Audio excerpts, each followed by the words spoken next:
Hello, folks. Welcome back to World War II TV. And back in August, we looked at the liberation of Paris, and we continue that series with a look at the Spanish contingent of the French Second Armored Division. Joining me is World War II TV regular, our Spanish vet living in the UK. Good evening, my friend. How are you today?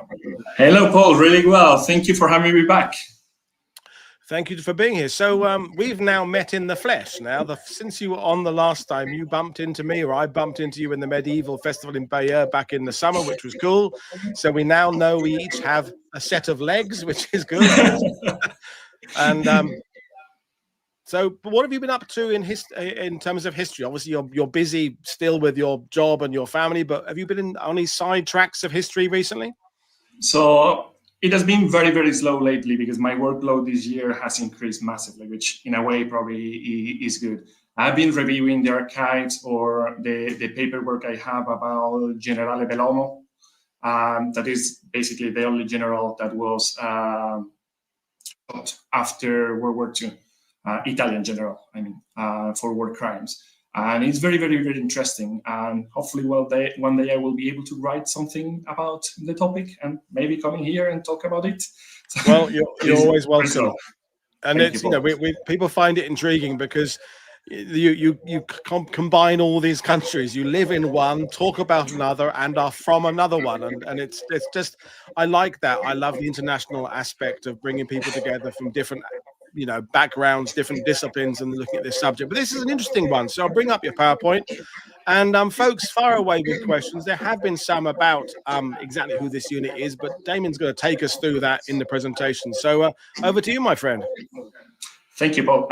It's curious because it's the very first time, as you said, that I'm going to talk about actually Spanish stuff, Spanish in France. So here we go. So can we move to the, yeah, perfect. So I'm going to try to keep it as brief as possible, okay? But the first step to understand the origin of La Nueve will be to briefly discuss the Spanish Civil War, as you can see there on the map. So on the 14th of April, 1931, the Second Spanish Republic was proclaimed after the elections, and King Alfonso the 12th went into exile, okay? New constitution was created, changing also the national anthem, the flag.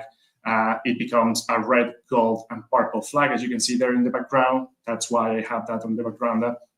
And the 30s in Spain were a very difficult period as well, with a few revolutions. For example, the Asturian miners in 1934, for the joy of Thatcher as well, miners trying to do revolutions. And obviously frequent political assassinations across the country. Right?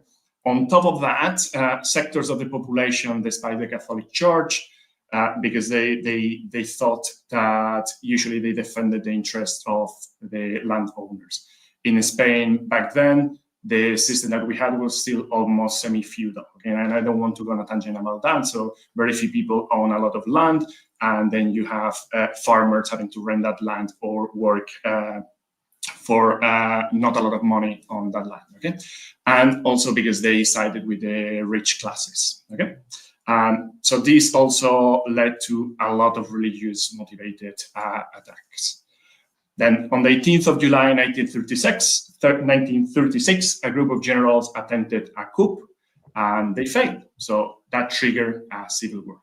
So those who side with them were known as the National Army in an attempt of legitimation.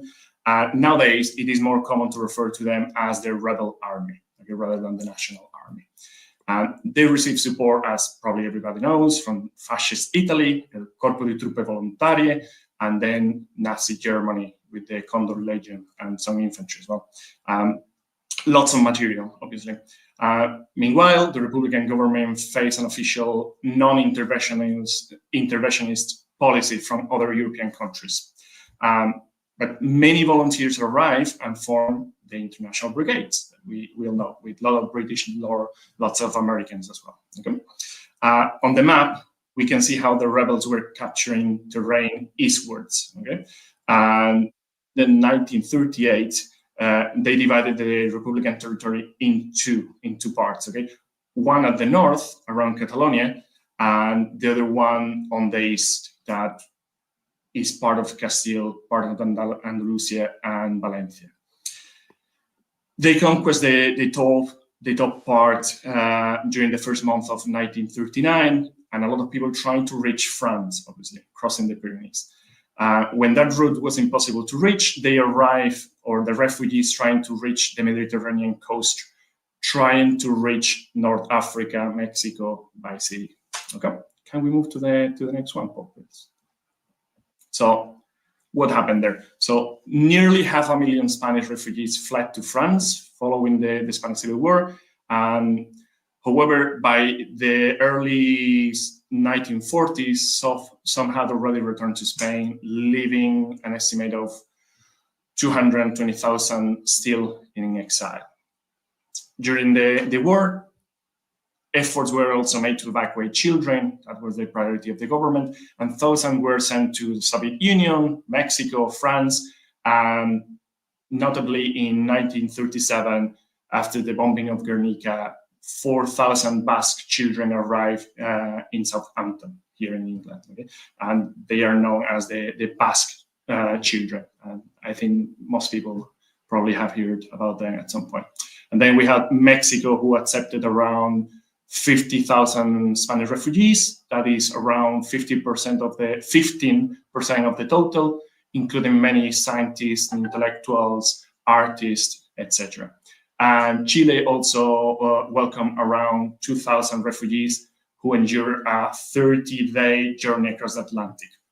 It is important to highlight that 12,000 Spanish refugees were ultimately deported to Nazi concentration camps. More than 7,000 were sent to Mauthausen, and sadly, around 5,000 died there. Okay. I don't know if that is a part of the Spanish history that a lot of people know outside our borders. Can we move to the next one, Paul, please? Thank you. So why I'm telling you about exile, okay? Because a lot of them were to France. What happened to those two who went to France? So obviously the soldiers were disarmed and sent to various concentration camps. Okay, they were classified depending on their political ideology. For example, they will be sent to a different camp. If they were communists, to another one. If they were international brigades, they will be sent to a different one. Okay, those camps were primarily located in the south of France, and also women and children were also interned in separate camps. The most infamous camps were Saint-Cyprien, Argelès-sur-Mer, and Les Barqueres. They obviously were situated in the beaches in the south, and they had minimal or not existent infrastructure, as you can see there on the pictures. Okay? There was nothing apart of barbed wire. Okay? Refugees were often forced to build their own barracks. Many had to sleep in holes dug into the sand. If they were lucky enough, they will have a blanket to cover themselves at night, as you can see on the right-hand side picture. The internees face regular abuse from the gendarmes and the Senegalese troops that were guarding the camps. And then, obviously, later on, the French government established something called the Compagnie des Travailleurs Étrangers, the companies of foreign workers. Basically, they conscripted refugees to build fortifications, for example, the Maginot Line or trenches around the Belgian border. Later, under the Vichy regime, around 26,000 of them were sent to work to the organization TOT, the Atlantic Wall. Can we move to the next one, Paul, please? Just before we do, we have a question from Ian about how they ended up in France. Was it kind of via ports, or were they deported? Were they sent there by ships, or was it across the Pyrenees? Mostly through the Pyrenees. Some of them were lucky enough to arrive there by lorries. That's not very common. The problem is that if you were wounded or if you were already very sick, it's a long trek up there. Many of those people who were sick, wounded, and so on died trying to get there, or died once they passed the border because there was nobody to help them, basically. Thank you. No problem. So the next one, I know this is a little bit of a tangent, okay, but I wanted to share with you some of of Bartoli's drawings. Okay? I think they powerfully capture how the Spaniards experience and perceive exile. Okay? Bartoli himself went into exile after serving as a political commissar of the POUM. The POUM stand, or POUM, stands for Workers' Party of Marxist Unification, okay, during the Spanish Civil War. And he endured imprisonment in 7 different camps before managing to escape. He was very lucky because he managed to jump off a train that was directed to Dachau. I don't know how he managed to escape to Mexico by ship, and then he managed to get to the United States. So he is very, very lucky. We can see on the left-hand side picture the gendarmes running after or trying to chase a Spaniard, and everybody is pointing at them like if he was a criminal. I'm not going to translate the writing on the wall, and probably you are able to understand that, Paul, but they were insulted in that way very, very, very often. Then in the middle, we can see the constant beating. I like the perspective of the drawing because you can see the gendarmes like lifting their arms and beating at very skinny refugees in the ground. And then obviously we have the mothers with their children on the top and the right-hand side. This one, please, Paul. So now, some of them went to France and some of them were to North Africa. In early 1939, around 12,000 Spanish Republicans escaped to North Africa by ship. The most famous of the ships was the Stambrook, basically because it was the last ship to leave Alicante. And funnily enough, we were joking about the fact that I usually come here to talk about Italians.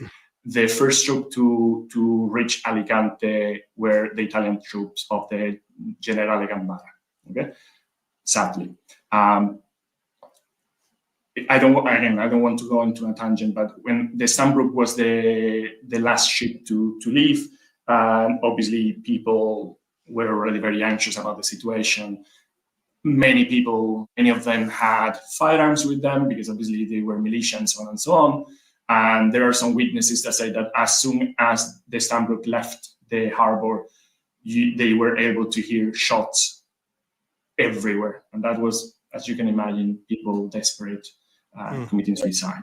Okay? And apparently there were hundreds of bodies in the sea and so on and so on. They were very shocked. They were saying, okay, we are used to see bodies in the trenches, but this was just horrible. Sorry, it's a very cheerful topic. Well, the majority of refugees were taken to Oran. There are some historical links there because Oran used to be a Spanish colony, and a lot of Spaniards were still there and so on and so on. So that was the most common destination. And once they arrive there, they will stay on the ship for 40 days, okay, with the quarantine, which is kind of a long time to be waiting when you are already poorly starving and so on and so on. So usually from Oran, they were sent to various concentration camps. The most infamous ones are Camp Morand, that I'm going to discuss a little bit, Colombe Béchard, and Jelfa. And some historians estimate that in total in North Africa, that is Algeria, Tunisia, and Morocco, there were around 30,000 Spanish prisoners. We're adding that to the 12,000 from before, because when the war was about to begin, the French government started sending prisoners to North Africa. Now, in North Africa, and the French created 12 Compagnie de Travailleurs étrangers, or Company of Foreign Workers, as we mentioned before, and they were forced to do hard labor. Okay? One of the harshest assignments was the construction of the Trans-Saharan Railway that you can see there on the pictures. The French wanted to connect Algeria with the French West Africa, okay? Basically with nowadays Senegal. The railway was never completed. Okay, and then I mentioned Camp Morand. Camp Morand was located in a place called Bogari. There, some Spaniards said, okay, we don't want to be here. We want to join the French army or the Foreign Legion. And the answer that they got was France does not need the soldiers of a defeated army. It's funny because obviously we know what happened. Ironic, yeah. Yeah. So by the end of 1939, this camp alone had 3,000 Spanish prisoners there. Life in the camps was brutal. They were beaten constantly, sometimes without any reason whatsoever. So that sounds a lot like Nazi concentration camps at some points. And they have, or the veterans usually refer to two different punishments. The most common ones were the tomb, where prisoners were thrown into holes in the ground and left there without any food, water, or blankets for days. And people would say, well, you are in the desert, why do you need a blanket? It's because it's very, very, very cold at night, okay? And people can die without a blanket. And the other one was called the square, or el cuadrilátero, that literally translates like the boxing ring, okay? Because it was like a square fence.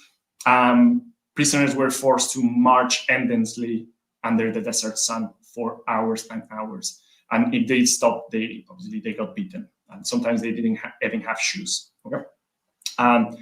Many prisoners lost as much as 20 kilograms, that is like 44 pounds. They have diseases like avitaminosis, so the nutrition was not very good. And obviously they had a lot of cases of tuberculosis that spread quickly. Despite these conditions, once they were liberated, once the Allies disembarked in North Africa, many of them decided to join the Corps France d'Afrique, or CFA, that we're going to discuss in a minute, because they wanted to continue fighting against fascism. Again, I don't want to go, if you want me to come back and talk a little bit more about this, I can, okay? But there are a lot of difficult situations. For example, prisoners that were beaten and then they started rioting. They went into hunger strikes and stuff like that. They sent more soldiers to carry on beating them up. And then, for example, some Spanish Republicans set up an ambush and disarmed the guards. And then the situation was diffused because one of the prisoners started having an epileptic attack. So all their mates went there to help him, but it led to these kind of weird situations all the time. Next one, Paul, please. So now we're going to discuss how do they go from concentration camps in France or in North Africa to fight within the La Nueve. Okay, so one of the options was joining the French Foreign Legion. So it's not surprising that given the conditions that they have in the concentration camps, they wanted to find an excuse to live, and one of them was joining the French Foreign Legion. Okay, so they have two different options. One was joining for 5 years, or option B was joining for the duration of the war. Those who chose the duration of the war were demobilized after the armistice, once they set up the regime of Vichy. Okay, the ones that chose the 5-year term ended up in Africa mostly. Okay, fighting or serving in units loyal to Vichy. I said fighting, actually they didn't fight that much, okay, but I'm not gonna get into that. So many of them were recruited from the Valle concentration camp that I mentioned before, and they formed mainly two regiments, the 21st and the 22nd, where half or more of the troops were Spanish. And then there was a third one, the 23rd, that was completely Spanish. So we can see that there is a very heavy presence of Spaniards already in the Foreign Legion. Okay. In Africa, there are two regiments are created, the 11th and the 12th, and they are mostly Spanish. The 11th was brought to France from Africa to defend the Maginot Line. Okay. Many of these soldiers joined the 13th Mountain Demi Brigade of the Foreign Legion, or famous 13 DBMLE, who was created to be sent to Finland, to defend Finland against the Soviet invasion. But obviously, they didn't reach there on time. So they were sent to Norway to defend Narvik. So yeah, there were Spaniards, people in Narvik, funnily enough. And there is an episode that is very famous, is the assault to Code 220. So they were trying to deal with 4 German machine guns. They started shooting at them. They managed to silence 3 of them, but they were not able to kill the gunner of the 4th one. So they ended up doing an assault with hand grenades. One of the soldiers present there, called Galloso, that's the surname, was the first one to be awarded the military medal, or the Médaille Militaire, which is a very renowned condecoration. Some sources talk about 15,000 Spaniards enrolled in the French Foreign Legion. The casualties that they suffered were massive. Some historians talk about 65% rate of casualties. Wow. Then we have the Corps Francs d'Afrique, that was a French volunteer army unit formed in North Africa, as we mentioned before, after the Allied landing. That will be the 8th of November, 1942. Okay? So the Allies recognize Admiral Darlan as the commander of all French forces, usually, in theory, in Africa, but it was in Africa and in the metropolis. But the problem is that he had a very controversial reputation. Okay? He was a well-known collaborator. If you've been serving for WWII, you're considered a collaborator. However, he was assassinated probably because of these reasons. He was assassinated shortly after. Another person, Henry Giraud, took his place. It's technically Giraud who created the CFA, okay, the Corps Francs d'Afrique. Yeah. And he gathered 6,000 men, including many foreigners, obviously, amongst them our Spanish Republicans. There is a person that I will talk a little bit more about him, Joseph Putz. We will discover him in the next slide. Was the person who decided that he wanted to recruit as many Spanish Republicans as possible. Okay? And that worked because they saw him as a convinced anti-fascist and as a good leader. Okay? One of the companies integrated by the Spaniards was commanded by Admiral Miguel Buiza, that was an ex-Republican army. It was an officer in the ex-Republican army, okay? Navy, sorry, ex-Republican Navy. Why I'm mentioning him? Because one of the M3s or M5s that entered Paris was named after him. It's called Admiral Buiza. It's a sign of respect. Okay? It's the only half-track carrying the name of a person. So that means a lot for the Spaniards. Okay? He retired in March 1943. There was another issue right there, and that was that de Gaulle, who was leading the other French army, quote unquote, the other French army, the one of the Free France, was in competition with Giraud. Okay, so they were competing for the troops. So there are 2 parallel armies there. What's going to happen with this? Who's going to take the lead? In theory, these troops were still subordinated to Vichy, but the Vichy regime saw the Spaniards as, and I quote, reds that were dangerous and difficult to handle. Reds like in communists. Okay? So what happened there? That because they were treating them not really well, they decided that they wanted to join the Free France ranks under Leclerc. So they started deserting these companies and joining Leclerc. Okay, and that was particularly obvious during the last days of the battle for Tunisia. And if I recall properly, it was Putz, Joseph Putz that I mentioned before, the one who went unit by unit on a lorry, trying to convince the Spaniards to join him later. Okay? Wow.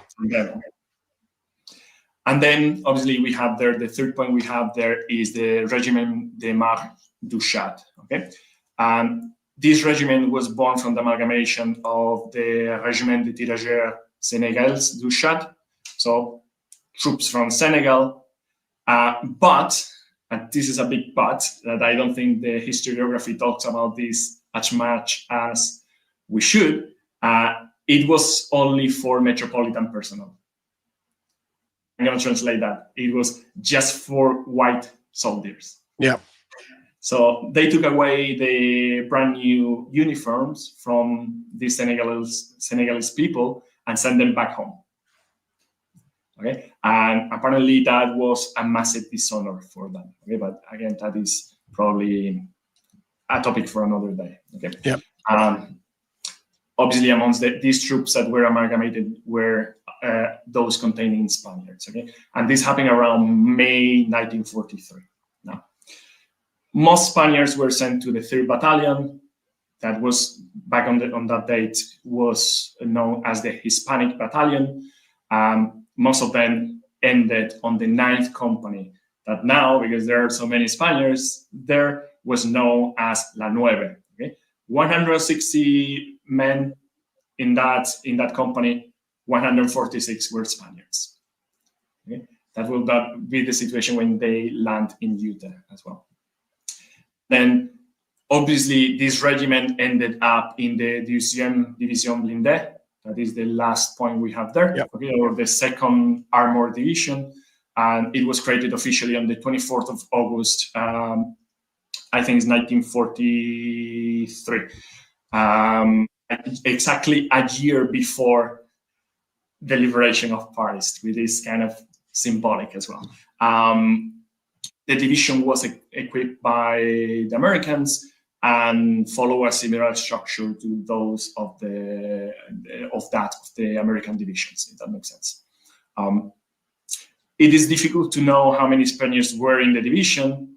The numbers fluctuate quite a lot, between 3,000 and 300. And the historians do not agree on that number, I mean, because obviously a lot of them use fake names. They didn't want to be captured and then having the fascists back in Spain going after their families.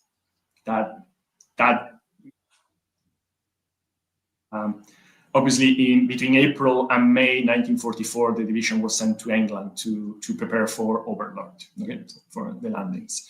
On the left picture, we can see Sergeant Antonio Dominguez, also known as Francisco Caballero. So you can see that everybody has an alias here. Okay, everybody has a second name, a fake name, to try to protect their identity. This man is there because he was part of the crew of the half-track Liberation who entered Paris. And he was nominated for 3 war crosses as well. So a very brave man. And also we can see on the right-hand side a lot of foreign legionnaires, mostly Spaniards there. We move to the next one, please. Just a quick question for you, Damian. So if you were, for example, a Spanish person, but wanting to kind of conceal that you were Spanish, you could kind of identify as French from the Pyrenees, couldn't you? Because the Pyrenees area can have kind of a bilingual nature, or there's people from North Africa with kind of European heritage. So not disguising yourself, but giving yourself a fake name wasn't impossible in the situation of this sort of complicated language. Is that making sense? The question makes sense. Now, I don't know how complicated it was to forge documents. Right. Now, the question is, why do they want to do that? Okay, if you want to fake your identity to join the French Foreign Legion, there is no need for that. Yeah, because exactly. Even nowadays, they will give you a new identity, and that's part of the appeal of the Foreign Legion. Okay, if you wanted to go into hiding, you need a new identity if you are going to join the resistance. Probably not. And a lot of Spaniards, as we're going to discover later on, they did, okay? There are evidence, sorry, I'm going to go in a tangent. There is a case of a father and a son that were on a concentration camp. Luckily enough, the brother of the father was, of that man, the brother of this man, was living in a nearby city. So according to the rules that they had at the time, he was able to go to the concentration camp and say, hey, this is my brother, I'm going to take him home with me. That rule did not apply for his nephew. So they have to forge the documents saying that actually they were brothers, and then he was able to take him home. But again, there are not a lot of testimonies talking about that. This is one example there, but I don't know if there are any others. Does it answer the question? Yep, perfect. Thank you. Sorry, it's very easy to go into a tangent about different things. So obviously, I want to introduce you to the main characters here because we're going to be mentioning them, or because they explain the existence of the Ninth Company. Okay, so obviously the first one is Leclerc, and I don't think I need to introduce him or to present him because everybody knows him. Okay, it's worth mentioning here that even Leclerc had an alias. Okay. Yeah. Like many Spanish people. His real name was actually Philippe de Hautecloque. And he did that for the same reason that the Spaniards did that. Okay, so to avoid reprisals or to prevent the Nazis or fascists to go back, fight their families and do nasty things to them. You know? And he was the general, the commander of the 2nd Armored Division, the 2e Division Blindée. And then to complicate matters, he adopted his code name as part of his real name after the war. So exactly. His family now use the code name in addition to Hautecloque. So it all gets very complicated for historians. No, but that's nice. He took pride of that name, and now this is going to be my nom de guerre is now my real name. So yeah, I mean Leclerc is a common. I mean it's even a supermarket chain in France, so it's a very common name. It's kind of like Smith or Jones or something. So it's an easy way of just blending in. Most cemeteries seem to be full of Leclercs. It's one of those names you just see a lot. Anyway. Yeah, that will be the equivalent to Gonzalez or Rodriguez in Spain. So yeah, that's why many people choose them like that. Okay. Then we have Putz, Joseph Putz, that we have mentioned before, also known as El Comandante. And here depicted with a Spanish uniform during the Civil War. So Putz was considered a hero of the Great War by the French, and he also went to Spain to fight with the International Brigade. So he joined the 14th International Brigade. At the start of the war, the Second World War, I mean, he was recalled into service as a captain and sent to North Africa. He was in charge of one of these war companies or foreign war companies that we mentioned before. Problem being is that having been in Spain, speaking Spanish, and being a declared anti-fascist, he was too friendly to the Republicans, so the Vichy authorities decided to move him somewhere else. I cannot remember where they sent him. I think it was to the other side of the border with Morocco, if I'm not wrong. He was the father of the 3rd Battalion of the Corps Francs d'Afrique, and he was the one recruiting people, as we mentioned before. Okay? Also, funnily enough, or I think it is interesting from my perspective to say that he is the one who authorized the names of the halt tracks, the M3s and M5 that the La Nueve had, because the names were like Guadalajara, Brunete, Teruel, Madrid, Ebro, Santander, Belchite. So those are all battles of the Spanish Civil War. And probably he did agree with the names because he himself was there fighting on those battles. Okay? Sadly, he was killed in combat in 1945 in Alsace, in a town called Rosenheim. Obviously, he was very, very loved by the troops, and it was a shock for the unit. Then the 1/3 from the right is Dron. Raymond Dron, who was the captain of La Nueve, and later he became the commander of the 3rd Battalion of the Régiment de marche du Tchad. He spoke Spanish, thought highly of the Spaniards, which, as we can see, is very different from the general situation. Okay, everybody despised them. He actually kind of liked them. He said that things like that they will not obey blindly and that they needed an explanation of the plans, but once they trusted you, they will completely trust you. And I think that comes from the Spanish Civil War, when small groups of soldiers will agree among themselves what to do. For example, amongst the anarchist militia was a common thing. Okay, what do you want to do? Okay, how shall we proceed? And he also said something that is very interesting, is that most of the soldiers were anti-militaristic. So they were against the war, not pacifist, but they don't like the army, okay? But even so, they are brave, experienced, and great warriors. He was later awarded with the Grand Officier de la Légion d'honneur. So I think is the second higher rank of the Légion d'honneur. And last but not least, we have Amado Granel. This man joined the Spanish Foreign Legion. So he's a man that has served in 2 different foreign legions in 1921. In 1921, the Spanish army still was trying to pacify our North African colonies. So chances are that he saw combat there as well. Okay. And they were very tough combats because they were isolated in the middle of the desert and so on and so on. There he reached the grade of sergeant, and then he went back to civilian life for a while due to personal circumstances. I don't want to go on a tangent, okay? But during the Spanish Civil War, he fought for the Republic, and in 1939 he arrived in Oran with this ship that we mentioned, with the Sandbrook.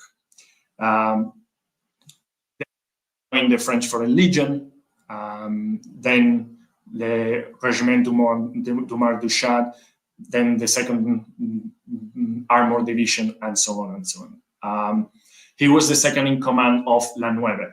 Okay, so we have Don as the captain, and then we have Armando Granel as the lieutenant. He was the one who distributed little Republican flags that their soldiers were. Also, when they were killing action, they used to put the Republican flags on the crosses as well. He also was awarded the Légion d'honneur. Next one, please, Paul. Okay, so now we know who was involved, why the Republicans were joining them. Very valid reasons, very good leaders. Okay, so now how do they reach Paris? So La Nueve landed in Utah Beach near Saint-Marie-du-Mont on the 4th of August, 1944, obviously. They were still integrated within the 3rd Battalion of the Régiment de marche du Tchad, and they fought alongside the 501 Tank Regiment. And I want to mention that because that they will be supporting each other until the end of the war. Okay? Every battle that they are fighting it together. Okay? On the 12th of August, they arrived to a town called Alezon. In theory, they captured it without firing. I'm very suspicious when people say they got there without firing a shot. Maybe not. Okay. Apparently, they managed to do so thanks to the speed of their maneuver.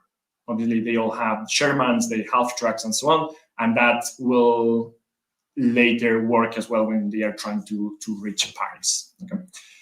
Why I'm mentioning Alezon in particular? Because it was the first French town to be liberated by French troops.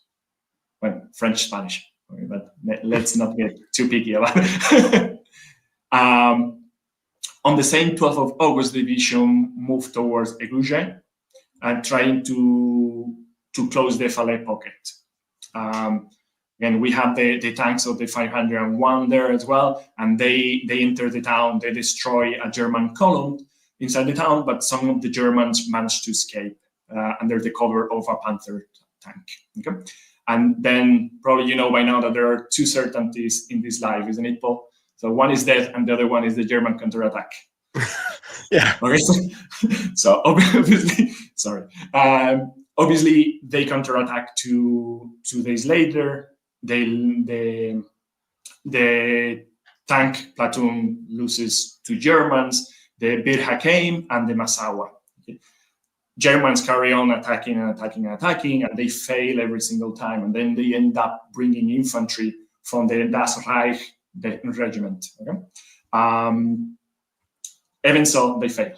Okay, so they decided to keep, or La Nueve, the armor division decided to keep the town, and they did so. Okay, from there they went to Argentan. There are people who probably have already come to talk about the Battle of Argentan.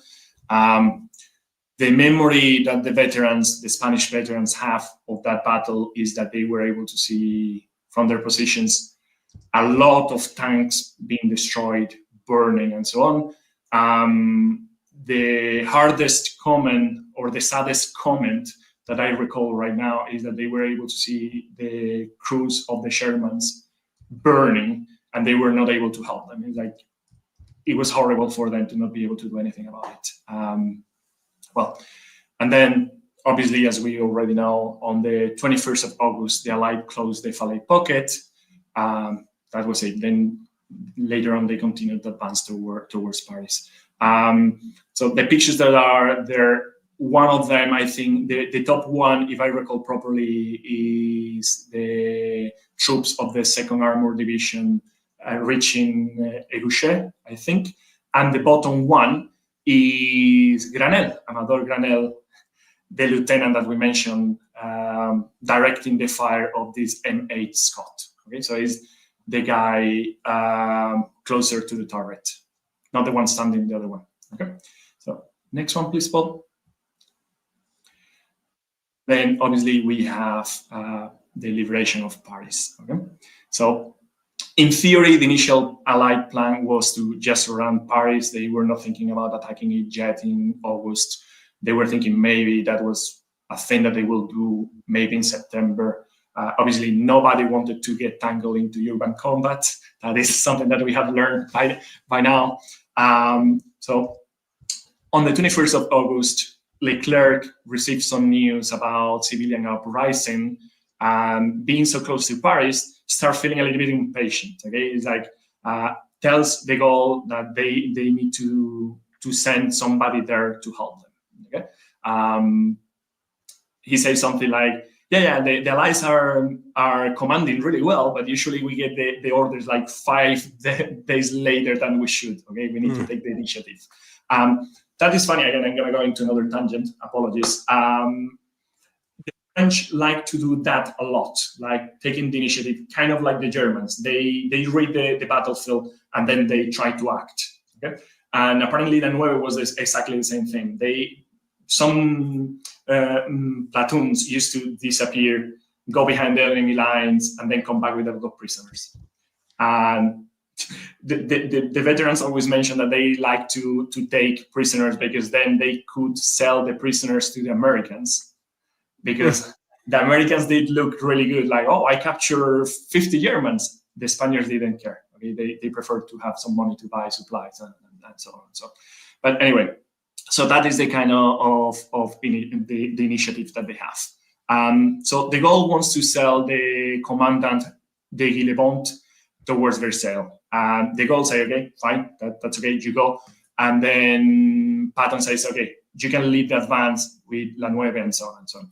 The problem is that there is another general there called General Gero, and probably somebody else have already talked about him in this program. And he hears about their intentions. He knows that they just want to dash towards Paris. And he said, no, that's not going to happen. You go back to your established positions. And he says something like, if you were American, I will send you to a court martial. It's a shame that you're French. Anyway, and on the 23rd at dawn, they depart and they cover around 200 kilometers, which is not bad considering, it's a war with heavy vehicles and so on. 200 kilometers is quite a lot, okay? there is the testimony of a war correspondent. He's sending his comments or what he's seen to the New York Times. And he said that near the town of Antony, he meets very fierce Republican soldiers that apparently they stop him. It's like, you cannot go ahead, we're fighting there, stay here, okay? The night of the 24th, drone and 2 infantry platoons, this is, I have to admit, I'm not 100% they are platoons and they are not squads. Why? Because the Spanish nomenclature is different from that the American or British and so on. Okay? Right. And sometimes it gets confused. The term platoon, that will be a peloton, it will be like 15 guys or 20 guys, and the squadra, that is like a squad, that it will be like 7 guys or so on. So sometimes they mix them up. Okay, in theory, it is like 2 infantry platoons and 3 half-track, some half-tracks and 3 Shermans. Obviously, they send some engineers with them. What they want to do is to dash through Paris. Okay. At the same time, Granel advanced towards the city hall, okay, the Hotel de Ville, where Drone will meet them. So basically, Drone arrived to the city hall, the Hotel de Ville. They take positions. They are being attacked. They send a message, send us help, and that is when Drone comes. Okay. So somebody's saying that they were platoons in this case. Yeah, Robert has written about the independent brigades and he's been adding information to the sidebar. So, yeah. And just a quick question for you, Damian. Do we know how aware the individual soldiers are of the humanitarian crisis in Paris? You know, we had people like Michael Nyberg talk about that in the past. You know, that there's the French battling for the city. There's also this desperate need for food. Do we know how aware the 9th are of that, or is it more about? Is there intention to be fast, to prestige, to defeat the Germans? Is it a combination of all 3 things?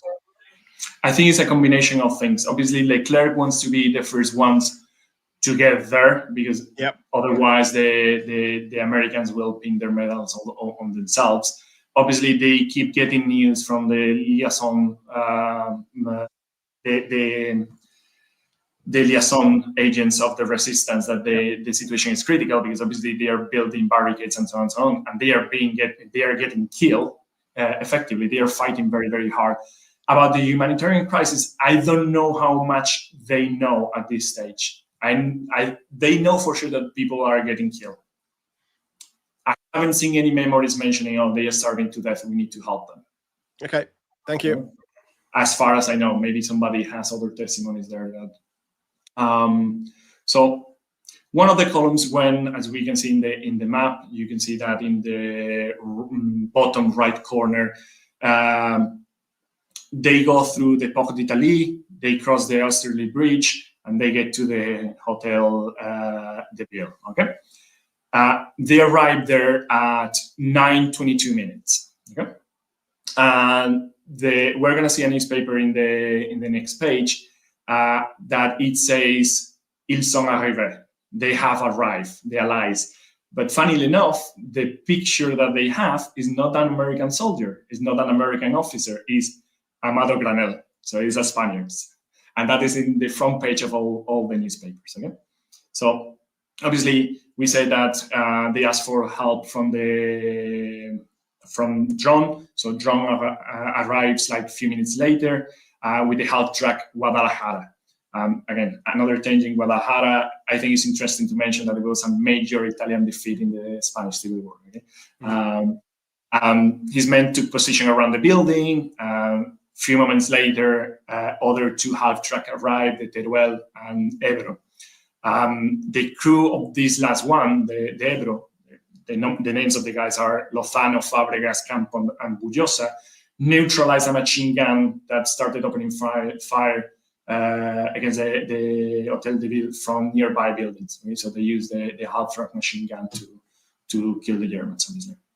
And then people start joining them on the streets and starting to celebrate. So those are civilians already getting out. I don't know at this stage how concerned the French are about food, to be honest, because they've been waiting for this for 4 years now. Yeah, true. So the bells start ringing. All the bells start ringing across Paris, starting by Notre Dame, which is very symbolic. And obviously the Germans are getting annoyed, like, why are these guys? The idea, but we will see that the idea that Granelle arrived before dawn is highly debated. Yeah, people say that because obviously the first picture that they have is of Granelle, and chances are they will both approaching at the same time. We could have the same discussion later on when we are talking about Berchtesgaden, who arrived there first. Okay, is war. Okay, it's very difficult to know. I got asked who the first soldier killed on D-Day was a couple of days ago, and it's, you know, it's still, there are various candidates, but this is when you get into the first, it gets very, very complicated because everything is happening at the same time. Exactly, and one can be in a side of the building, and the other one can be approaching the other one, and one can be entering, the other one be laying cover fire from the half track. It's very difficult to know. It's very fast paced. So why I'm mentioning the bells, okay? And that is, I have a very bitter comment here, okay? or sad. There is a story shared by a veteran that probably happened in 1939 or 1940 when he was a refugee in France. So the bells were ringing in the town. Okay? And French band arrived and asked whom the bells told. Okay, who died? And somebody else replies, no one, a Spaniard. So they took that very personal, like no one, like they are nothing. And it's kind of symbolic that now the bells are ringing thanks to the Spaniards. Mm. I don't want to sound chauvinistic in any way, shape, or form, but this is almost historical justice. Yeah. It's karma. Okay. Anyway, so what nobody talks about is about the fact that around 3,000 Spaniards were fighting within the resistance that day in Paris. 3,000. Okay? And those are the ones that we mentioned before, maybe with fake documents and so on. They went into clandestinity. They went underground. They joined the resistance. Okay? The morning of the 25th, and the troops of La Nueve attacked the Hotel Maurice, that is heavily defended. The only strategy that they can think of is a frontal attack. And three men, Gutierrez, Navarro, and Sanchez, reached the building and managed to capture the famous von Cholditz, the general that was commanding Paris, okay, or the governor of Paris. Obviously, he didn't want to surrender to just soldiers, so he asked the soldiers of La Nueve to find a higher rank officer to surrender properly. And they did. The soldier that was keeping an eye on him while they were finding the officer is this Gutierrez. And because he treated von Cholditz very well, in theory, von Cholditz gave him his watch, okay, for respecting the laws of war. Now, somebody will say, was it a gift or maybe not? We don't know. Okay. Anyway, so the fights on the street continue until the end of the day. One thing that is very important, or something that I really want to mention, is that La Nueve protected also the German soldiers from being lynched, robbed, and killed on the streets. Because obviously the French people were very angry. I will be as well. Okay, but their view was, we don't want for them to happen to them what happened to us. Okay, like they passed the border, they took their shoes, they took the watches, the documents, and so on. We don't want that to happen to the Germans as well. Okay, and some veterans say something like, "You have shoes, you don't need to steal these soldier boots." You know? Anyway. Another thing that is worth mentioning, that day, one of the Republicans was badly wounded, and he ended up marrying the nurse, the French nurse that rescued him or that evacuated him from the streets. So that is like from a movie. Okay? Obviously, on the 26th of August, they opened the Triumphal Parade with their half tracks, as we can see there on the pictures. Some of the half-tracks were displaying Republican flags as well.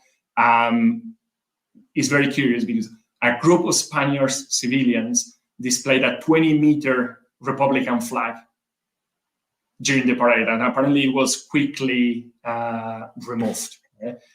Because obviously the Francoist ambassador complained about several things, but anyway, on the 8th of September, they received the order to march eastwards again. And we have a few pictures there that I wanted to highlight. So the one on the top left is extremely symbolic. People may identify that is a very unusual salute. And I invite the audience, those that are listening to the talk, to write on the comments what they think is that. Okay? Okay. I know what it is. I may put it on a comment later. Okay? But it's extremely symbolic. Anyway, we can see the soldiers of the Brunete, we can see the half-tracks Brunete and Guernica there as well. We can see the Spanish soldiers talking to an armed French civilian or a resistant. Obviously, we see the half-track Amiral Buiza, that is the one that we mentioned before with the Spanish, with the Republican flag. We can see the Guadalajara in front of the Hotel de Ville, okay, when they arrive in theory to support Granel. And we can see the newspaper that I mentioned about Granel, okay? It's somewhere right there. So we have two answers, different answers to your poser. Trevor Sheehan is saying, is it the French and Spanish together as one? And Robert is saying it's an anarchist salute. The anarchist salute.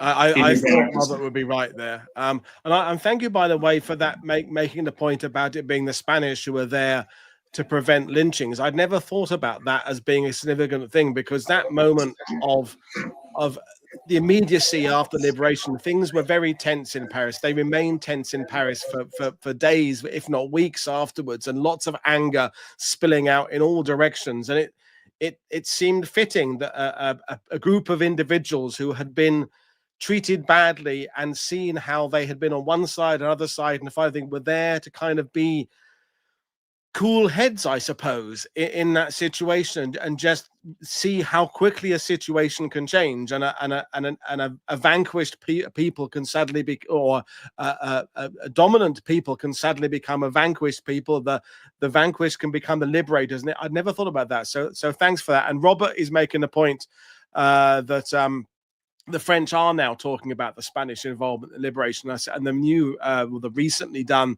Musée de la Libération in Paris is including the colonial elements, it's including the Spanish, it's including the communist resistance for the first time in decades. So it's being seen much more as a universal liberation rather than the kind of the narrow, kind of metropolitan French liberation that it was being told, kind of from the Is Paris Burning film era. But yeah, that's my little contribution there. Thank you, everybody, for your guesses there. But back to you, my friend. Thank you, Robert. Yeah, we will talk about the Jardin de Combattants Espagnols later on as well. And well done identifying the anarchist elite, because obviously the members of La Nueve belong to different columns in Spain. Obviously, some of them were anarchists from La Columna Durruti, for example. Durruti was the anarchist leader. Some of them were socialist, communists, and so on. And they all came together to fight against the fascists as well. Okay? Each way in their different ways, but they all came together. Okay, which didn't happen during the Spanish Civil War, sadly. Indeed. I was about to say something else and I lost track. Never mind. So yeah, I was about to mention about the fact that they were protecting the Germans. We need to be very conscious about the fact that they were on the receiving end of that when the Spanish Civil War ended. Yeah. So they knew that as they were retreating, people were getting shot in mass graves, cemeteries, the side of the road, and so on and so on and so on. They were robbed, and their families were robbed, and their houses were being burned, and so on and so on. So they were fully aware of the consequences of being defeated. On that light note, I'm gonna move to the next slide. Paul, please. So we're going to talk about, obviously, the next important episode on their travel eastward is the Eagle Nest. Okay, so after leaving Paris, they fought across Lorraine, the Vosges Mountains, and one of the important battles on that trip was Dompierre. Okay, and they fought there against the 112th Panzer Brigade. The German lost that in 2 days, actually, not that day. In 2 days, 69 tanks, which is a massive defeat. And those were obviously not just La Nueve and the 501, that was the second armored division. Okay? They liberated as well Strasbourg. And this is, again, very symbolic.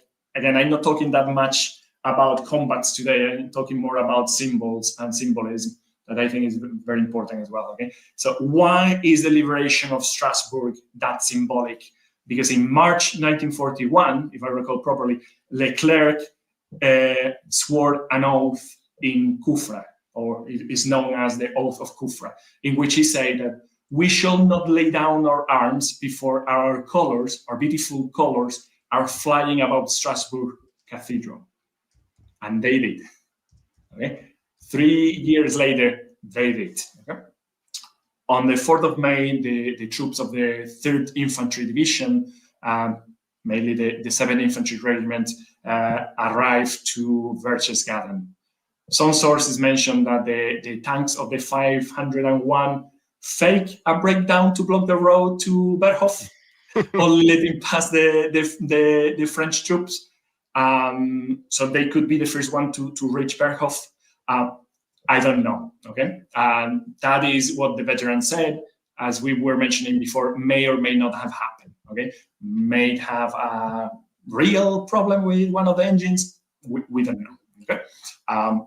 So it is a Frenchman, Captain Tugers, from the 64th Artillery Regiment of the 2nd Armored Division, who was the first person to reach Berghof. Okay, Berghof is the Hitler's holiday home in the mountains. Okay, and apparently they made 100 German prisoners that day. They came down and then they went up again, further up to reach the Hotel Platterhof. Okay, next day, Tulleras and an ex-member of La Nueve that was relocated to a different unit called the Castellan reached the Eagle Nest.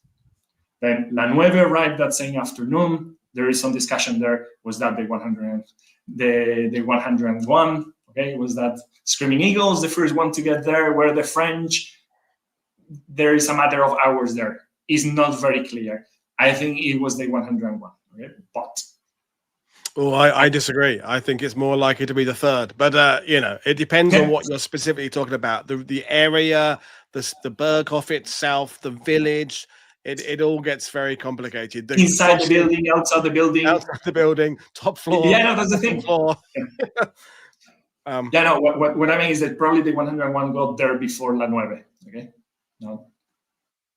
Anyway, so they arrived there in the afternoon after getting permission. Obviously, they go hunting. They are hunting for trophies. Okay, also known as pillaging. Okay, by the way, I'm not condoning that. And the most famous trophy is Hitler's chess set, and that was taken by a soldier called Daniel Hernandez, and apparently he later sold it to an American soldier for the equivalent to 10,000 euros of today. Wow. Again, why you as a soldier have 10,000 euros in your pocket? Anyway, so on the 7th of May, the war in Europe is finally over. They are relocated to Schönhaven-Königsen in Bavaria. Okay, next one, please. So that's basically the war over for them, or not. Okay, so only 16 members of the original La Nueve were still fighting in the unit by the end of the war. Now, many of the wounded were still fighting in different units. Okay, so they stayed behind, they joined other units. Okay? They all had the hope that the Allies will liberate Spain after finishing with France, Germany, and so on and so on. But obviously, we know that that never happened. Okay, they were also given the option to become French, and many of them refused because they still wanted to be Spanish. They wanted to return to a free Spanish as Spaniards. Okay, and that is what they say on their memories and their interviews and so on. We were mentioning the hopes of liberating Spain, but probably those hopes were crushed after the failed invasion of Spain through the Aran Valley. Okay, so around 7,000 Maquis or Maquisard partisans, guerrilleros, whatever you want to call them, tried to invade Spain. And some of the veterans of La Nueve say that somebody probably alerted the Franquist authorities, and they were waiting for them, and so on. So those were their hopes crushed. Yeah, a few of them went to Indochine with Leclerc, nowadays Vietnam, and so on. Like, for example, Daniel Hernandez, the one who sold the chess set. And he mentioned later on when he comes back, he mentioned that he was way worse than fighting the Germans. Okay? Anyway, one may think, again, that is another bitter note. Okay, so one may think that after the war they may be accepted in France. So people will start accepting them. They fought for France. They liberated France. We will welcome them now. That was not the case. Okay, we have the testimony of Fermín Pujol, that he was one of the best soldiers of the company, who in 1945 went to ask for a job on one of the Renault factories. Okay? He goes there with a letter signed by Raymond Dron, saying, okay, this is my recommendation letter, signed by this very famous person who liberated Paris. And the person there say, okay, we will give you a call. And he goes full Spanish, saying, no, you will not call me. Have a proper look at my face because I'm coming back tomorrow. Okay? I'm gonna be working too. So he does, and he started working there at the factory. His supervisor decided that it was a good idea to call him sale étranger, filthy foreigner. So he was working with a shovel. He turns around, smashes his head with the shovel so hard that he breaks the shovel. Okay, obviously full pavlava about what happened here, what not. Okay, the guy has to be taken to the hospital. The staff manager, or the equivalent to the HR management of nowadays, comes to talk to him and say, "Okay, what happened? Why have you done that?" And so turns out that manager was an ex-member of the Division Blindée. Right. So he just relocates him to a different section, and they forget about the incident. Okay. I'm not justifying that. I'm not justifying the violence. I'm just expressing the frustration that they may be experiencing. I've been fighting like a proper French, and now you are calling me sale étranger. Anyway, some of them managed to visit Spain using French passports. We were talking about passport before. Once they obtain the French passport, they can go, which I think is very risky, because if somebody recognizes them, we're talking in the 60s, the Franquist dictatorship is still full on. Okay, and some of them go back to Spain to visit family and so on. Some of them wanted to go back to Spain after the democracy is declared in 1978. Worth mentioning that Franco died before that in 1975. But then they came to the realization that there was nothing left there for them. So 34 years before, or whatever, 40 years later, there is nothing. You don't have family. Your house is not there anymore. What's the point? So most of them stayed in France, and most of them died in France as well. Okay? The last member of La Nueve died in 2020 in Strasbourg during the COVID pandemic. Okay? Right. It was not until 2004 when the French government officially recognized the participation of the Spaniards. Okay, so it was a topic that was not generally mentioned. Okay, and on 2004 they placed a small plaque near the Seine, as an homage to the Spanish soldiers. And Luis Royo, one of the soldiers of La Nueve, was there and was condecorated, and so on and so on. 2012, a Republican flag is paraded on the 25th of August during the celebration of the liberation. And the then President Francois Hollande mentioned the Spanish Republican during his speech, which is very symbolic. Okay, and I think it was Robert was mentioning in 2015, Le Jardin des Combattants de la Nueve, or Garden of the Fighters of La Nueve, was open, and now they have commemorations going on there every year. Okay. And the next one, Paul, is some sources, some further reading. Okay, so we have La Nueve de Belén Mesquida. I think there is a French version of that one. I don't know about an English one. I think she started writing the book in 2004. As we said before, that was the time, around the time that everybody started talking about La Nueve properly. Okay. Again, we have Raymond Ron book. We have La Nueve de Paco Nevado is a graphic novel that we can see here on the right. And I think, Paul, you have a copy of it. Yeah, I have the English version. I'll put it on my screen for a second. It's if you like graphic novels, Twists of Fate is the English title. Not that we don't always read serious books as well, and it is a serious book. It's very good. I highly recommend it. It's I'll put the link up later on. And that's a conversation that we were having before the program. That may seem not very serious to be reading a graphic novel, but now if the story reaches as much people as possible, that's better than an academic article. Absolutely. Okay? Absolutely. I will duck for cover now, okay? But you got the point. And obviously there are a few webs there available. For example, Los de la Nueve, and they have like individual files for every soldier, and so on and so on and so on.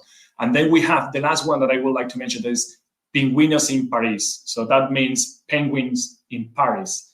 And one of the half tracks was called Les Penguins.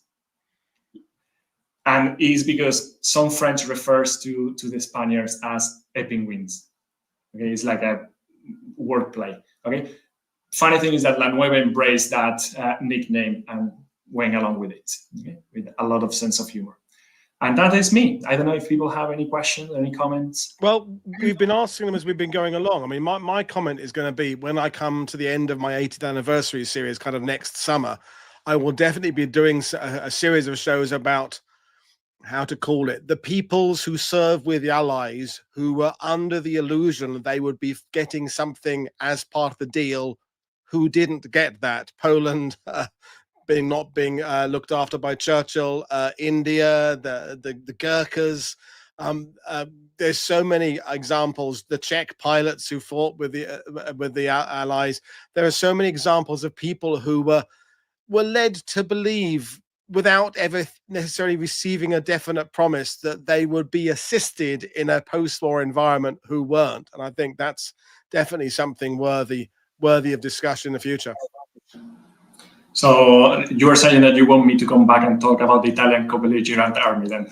Sure, yeah, let's do it. They got something back though. They got something back. So. Well, we'll leave it there, Damian, and you're invited back whenever you want to. And thank you, Robert, particularly for your contributions. I know your work from my prior reading and research. And thank everybody else for your fantastic comments. There were some bizarre conversations about Lawrence Welk, the 1950s American concert leader, in various points. But I love the fact the sidebar goes off on down tangents, just like myself and my guests do. Tomorrow, I am back again. We're talking about Naples in World War II and the human tragedy that happened there. With my guests. I'll be looking forward to that. As always, don't forget to click like and subscribe, buy my guests' books, consider becoming a patron, if not a YouTube channel member, and find me on Blue Sky, where I am now posting more and more. So thank you, everybody, for watching. This is Paul Woodadge for WW2TV saying enjoy the rest of your Thursday. Cheers. Bye.